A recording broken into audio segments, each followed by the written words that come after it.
Hello dear student, हम continue कर रहे हैं class 10th science chapter 6 life process which are the part of the biology.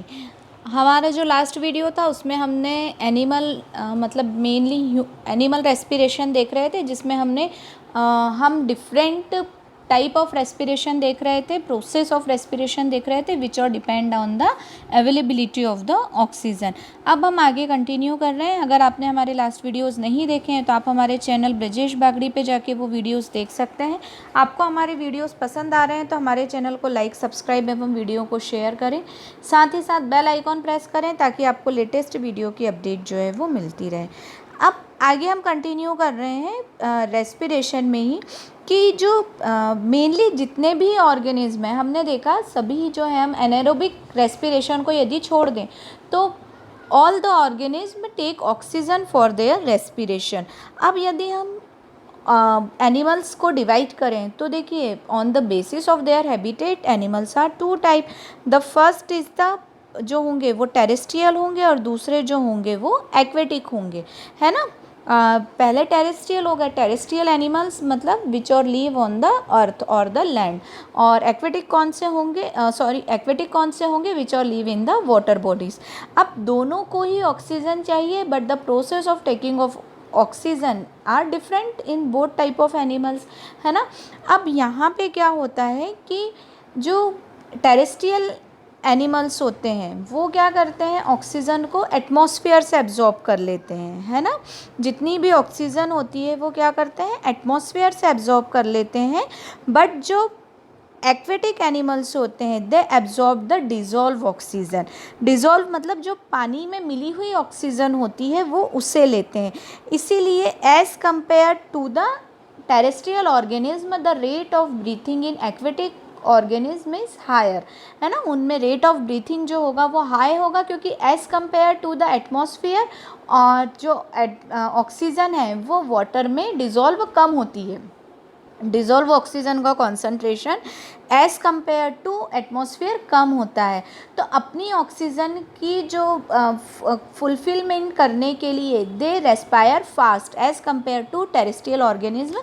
इनमें respiration rate fast होता है। और क्वेश्चन आता भी है, why the aquatic organism breathe fast और respire fast, because the rate of concentration of oxygen in the water bodies is lower than the atmosphere, है ना। सो ये जो है ये इसीलिए जो है वो तेज़ी से रेस्पिरेशन या ब्रीथिंग करते हैं, है ना। अब इसके बाद यदि हम देखें तो यहाँ पर टेरेस्ट्रियल ऑर्गेनिज्म जो है, अब उनमें क्या रहता है, डिफरेंट टाइप के टेरेस्ट्रियल ऑर्गेनिज्म है। मतलब हम यदि देखें, आप लोगों ने डाइवर्सिटी इन ऑर्गेनिज्म में क्लास 9th में पढ़ा था, तो अलग अलग टाइप के ऑर्गेनिज्म में अलग अलग ऑर्गन्स जो होते हैं वो प्रेजेंट होते हैं। कुछ स्किन से ही रेस्पिरेशन करते हैं, स्किन से रेस्पिरेशन करते हैं, मतलब हमने अर्थवॉर्म देखा था, दे रेस्पायर थ्रू देयर स्किन, है ना। उनमें जो गैसियस एक्सचेंज होता है वो किसके थ्रू होता है, स्किन के थ्रू होता है। बट हम ह्यूमन जैसे एनिमल्स की बात करें तो वहाँ पर जो मिलेंगे वो स्पेशलाइज्ड टाइप ऑफ ऑर्गन्स जो है वो मिलते हैं। तो वो डिपेंड करता है डिफरेंट तरह के ऑर्गेनिज्म पे कि वो किस तरह से रेस्पिरेशन कर रहे हैं। बट जो भी पार्ट इनका रेस्पिरेशन करता है वो क्या करता है, ऑक्सीजन जो है वो एटमॉस्फेयर से लेगा और कार्बन डाइऑक्साइड जो है वो एटमॉस्फेयर में छोड़ देगा। और उसी के साथ साथ ये वाला पार्ट जो है वो हाईली फोल्डेड मिलेगा। हाईली फोल्डेड मतलब कि मतलब ये सरफेस एरिया इस पोर्शन का ज़्यादा होगा, क्योंकि बॉडी में जो ऑक्सीजन की रिक्वायरमेंट है वो फुलफ़िल होनी कंपलसरी है ना। तो ये जो है ये इनमें जो सरफेस एरिया है वो ज़्यादा होता है, ताकि ये आसानी से गैसियस एक्सचेंज जो है वो कर पाएँ। अब हम स्टार्ट कर रहे हैं ह्यूमन रेस्पिरेटरी सिस्टम। तो देखिए, हम ह्यूमन रेस्पिरेटरी सिस्टम में देखें तो कौन कौन से पार्ट इंक्लूड होते हैं। सबसे पहले आता है नोस्ट्रिल। नोस्ट्रिल्स के थ्रू जो होती है ऑक्सीजन अंदर जाती है। तो सबसे पहला वाला पोर्शन क्या हो गया, नोस्ट्रिल्स, है ना। ह्यूमन में सबसे पहले नोस्ट्रिल्स में आप देखेंगे small hair like structure present होता है, ठीक है ना। अब ये देखिए, यहाँ पर small fine hairs line present होती है, और ये जो हेयर होती है ये म्यूकस से फील होती है, म्यूकस होता है इनमें। क्यों होता है? ताकि जो डस्ट पार्टिकल एयर के साथ बॉडी के अंदर जा रहे हैं वो वहीं के वहीं स्टॉप हो जाए। ठीक है, तो ये जो होते हैं मतलब नोस्ट्रिल्स में हेयर होते हैं और म्यूकस होती है, वो हमारा प्रोटेक्शन करती है डस्ट पार्टिकल से। आपने देखा होगा कई बार आप बहुत ज़्यादा पॉल्यूशन या डस्ट वाले एरिया में हो तो आपको कंटिन्यूस स्नीजिंग होने लगती है ना, वो इसीलिए होने लगती है। तो अब इसके बाद यहाँ जो ये पैसेज है ये कहाँ जाके ओपन होता है? थ्रोट के थ्रू जाता है। इस थ्रोट में आपको जो है वो लैरिंग्स मिलेगा। लैरिंग्स जो कहलाता है वो क्या कहलाती है? विंड पाइप कहलाती है। जैसे हमने फेरिंग्स देखी थी, फेरिंग्स फुट पाइप थी, वैसे ही लैरिंग्स जो है वो विंड पाइप होती है। ये लैरिंग्स जो जाके मिलती है ट्रेकिया में। ट्रेकिया जो है यहाँ पर जो ट्रेकिया प्रेजेंट होते हैं, इन ट्रेकिया में रिंग ऑफ कार्टिलेज प्रेजेंट होते हैं। देखिए ये डायग्राम में देखिए, अच्छे से समझ में आएगा। सबसे पहले नेज़ल पैसेज हो गया। नेज़ल पैसेज जो है ये कहाँ जाके हो रहा है? लैरिंग्स में। लैरिंग्स जो आगे जाके ट्रेकिया। अब ये ट्रेकिया में देखिए आपको रिंग ऑफ कार्टिलेज मतलब इस तरह का रिंग लाइक स्ट्रक्चर जो है ये प्रेजेंट होता है। और ये रिंग ऑफ कार्टिलेज इसलिए प्रेजेंट होता है ताकि ये कोलैप्स ना हो। कोलैप्स मतलब चिपके नहीं आपस में, क्योंकि एयर है, एयर मतलब खाली रहते हैं ये, तो ये आपस में कोलैप्स हो सकते हैं। तो for the prevention of collapsing, है ना, रिंग ऑफ कार्टिलेज प्रेजेंट होते हैं। एक क्वेश्चन ये भी आता है कि why in trachea ring of cartilage are present. तो क्यों प्रेजेंट है? बिकॉज टू प्रिवेंट कोलैप्सिंग ये प्रेजेंट होते हैं। इसके बाद यहाँ पर जो है, अब देखिए लेफ़्ट और राइट लंग्स में रहता है, तो यहाँ जो है सबसे पहले हमको दिखेंगी ब्रोंकाई। ब्रोंकाई मतलब एक से ये दो ब्रांचेज हुई, ये वाला पोर्शन जो होगा ये क्या होगा? ब्रोंकाई होगा। देन ये फर्दर डिस्ट्रीब्यूटेड हो जाएगा ब्रोंकियोल्स में। किस में डिवाइड हो गया? ब्रोंकियोल्स में हो गया। और ब्रोंकियोल्स एट लास्ट जो है ये एल्वियोलर सैक में हो जाएगा। मेनली जो ऑक्सीजन एक्सचेंज होता है ये इसी एल्वियोलर सैक में होता है। जितना भी ऑक्सीजन एक्सचेंज होगा ये इसी एल्वियोलर सैक के थ्रू होगा। ये बंचेस दिख रहे हैं ऐसे grapes like structure, balloon like structure होता है ये एल्वियोलर सैक में। थिन ब्लड कैपिलरीज प्रेजेंट होती हैं, ब्लड वेसल्स प्रेजेंट होती हैं, जो कि यहाँ पर क्या करती हैं? गैसियस एक्सचेंज का काम जो है वो करती हैं। ऑक्सीजन ले लेती हैं, कार्बन डाइऑक्साइड यहाँ पर छोड़ देती हैं। तो यहाँ पर ये देखिए ये ब्लड वेसल्स जो हैं इन एल्वियोलाई में प्रेजेंट होते हैं, जो कि ये काम जो है ये करते हैं। अब इसके बाद थोड़ा सा हम देखें कि गैसियस एक्सचेंज कैसे होता है। यहाँ ये नीचे ये देख लीजिए डायफ्राम प्रेजेंट है। डायफ्राम जो है वो गैसियस एक्सचेंज में हेल्प करता है। देखिए होती क्या है प्रोसेस, यहाँ पर जो जनरल रेस्पिरेशन की प्रोसेस, ब्रीदिंग की प्रोसेस होती है वो होती है बाय द डिफ्यूज़न। डिफ्यूज़न कैसे? At the time of gaseous exchange, जब ऑक्सीजन अंदर ली जाती है तो उस वक्त क्या होता है? ये जो डायफ्राम है ये नीचे की तरफ आ जाता है। ये डायफ्राम नीचे की तरफ चला गया। डायफ्राम नीचे की तरफ चला गया तो साइज़ ऑफ लंग्स जो है वो एक्सपॉन्ड हो जाएगा। लंग्स का साइज़ एक्सपॉन्ड होने के कारण यहाँ पर ये एक्सपॉन्ड हो गया। अब एक्सपॉन्ड होने के कारण क्या होगा? जो प्रेशर है गैसियस का वो कम हो जाएगा।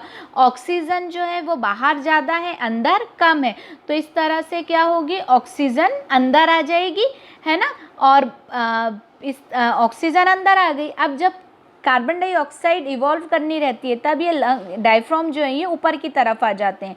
तो ऊपर की तरफ आने के कारण ये जो है ये कॉन्ट्रैक्ट हो जाते हैं। कॉन्ट्रैक्ट होने के कारण जो कॉन्सेंट्रेशन है वो कार्बन डाइऑक्साइड का अंदर ज़्यादा रहता है, बाहर कम रहता है। तो फिर by the diffusion carbon dioxide बाहर जो है वो रिलीज़ कर दी जाती है। इस तरह से जो है वो पूरी प्रोसेस जो है ये चलती रहती है ना। यहाँ पर बॉडी के अंदर आना और बाहर जाना। अब ब्रीथिंग साइकिल में क्या होता है? द ब्रीथिंग साइकिल, एयर जो ली और बाहर जाती है वो एक रेसिडुअल वॉल्यूम एक टाइम के लिए जितना भी एब्जॉर्ब होता है ना। ब्रीथिंग वॉल्यूम में क्या होगा? ब्रीथिंग साइकिल में एक बार में जितनी ऑक्सीजन एब्जॉर्ब्ड हुई और, है ना, और जितनी कार्बन डाइऑक्साइड रिलीज्ड हुई, ठीक है, तो रेसिडुअल वॉल्यूम होता है एयर का जो सफिशिएंट टाइम लेता है ऑक्सीजन को एब्जॉर्ब करने के लिए और कार्बन डाइऑक्साइड को रिलीज़ करने के लिए। तो ये जो होती है ये पूरी ब्रीथिंग साइकिल कहलाती है।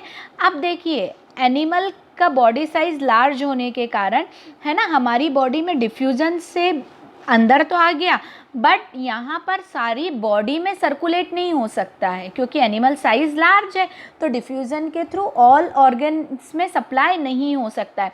तो इसीलिए हमारी बॉडी में जो प्रेजेंट होते हैं वो रेस्पिरेटरी पिगमेंट प्रेजेंट होते हैं, जिन्हें बोला जाता है हीमोग्लोबिन। ये हीमोग्लोबिन क्या करते हैं, ब्लड में ऑक्सीजन को डिज़ोल्व कर लेते हैं। ब्लड का पार्ट है ये, तो ऑक्सीजन को डिज़ोल्व कर लेते हैं, और जैसे ही ऑक्सीजन इसमें डिज़ोल्व होती है ब्लड के थ्रू, तब ये कहलाते हैं ऑक्सी हीमोग्लोबिन। एक हीमोग्लोबिन के साथ 4 ऑक्सीजन मॉलिक्यूल्स जो है कंबाइन हो जाते हैं, और ये जो कंपाउंड बनता है वो अनस्टेबल बनता है ना।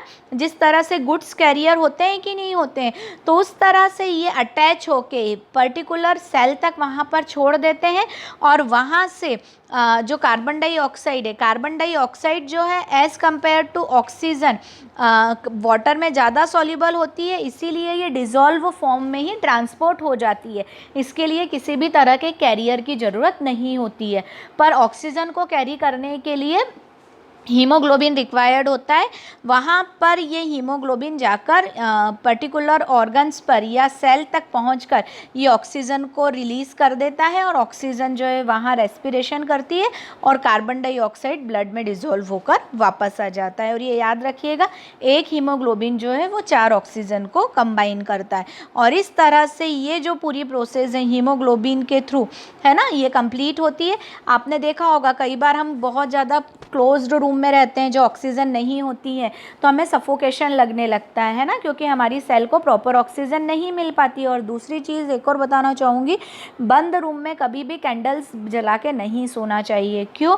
क्योंकि जब बंद रूम रहता है तो ऑक्सीजन सफिशिएंट नहीं मिलती है, और पूरी ऑक्सीडेशन की प्रोसेस नहीं होती है, और उसमें कार्बन डाइऑक्साइड की जगह कार्बन मोनोऑक्साइड फॉर्म होने लगती है, जो कि एक पॉइजनस गैस है। क्यों? क्योंकि इसकी जो एफिनिटी होती है हीमोग्लोबिन के साथ वो बहुत ही ज़्यादा होती है। ऑक्सीजन तो जो है वो टेम्परेरी कंपाउंड बनाती है ना, बट ये जो है ये परमानेंट कंपाउंड बना लेती है, और एक बार जब ये हीमोग्लोबिन के साथ कंबाइन हो गई तो फिर वो कंपाउंड ब्रेक नहीं होता है, और बॉडी से धीरे धीरे हीमोग्लोबिन से ये ज्वाइन हो जाती है, जिसके कारण ऑक्सीजन का सर्कुलेशन बॉडी में बंद हो जाता है। और यदि ये प्रोसेस ज़्यादा हो जाए, मतलब बॉडी में ऑक्सीजन नहीं मिल पाए, तो व्यक्ति की डेथ भी हो सकती है सफोकेशन के कारण। इसीलिए हमेशा कभी भी मतलब सोते वक्त एयर सर्कुलेशन होना बहुत ही ज़रूरी है। और इस तरह से हमारी बॉडी में, ह्यूमन बॉडी में रेस्पिरेशन की प्रोसेस जो है वो कंप्लीट होती है, और फूड को एनर्जी मिलती है। इसमें पूरे में आपको कोई भी डाउट, कोई भी प्रॉब्लम है तो आप मुझसे पूछ सकते हैं, मैसेज कर सकते हैं, कमेंट कर सकते हैं। Thank you so much.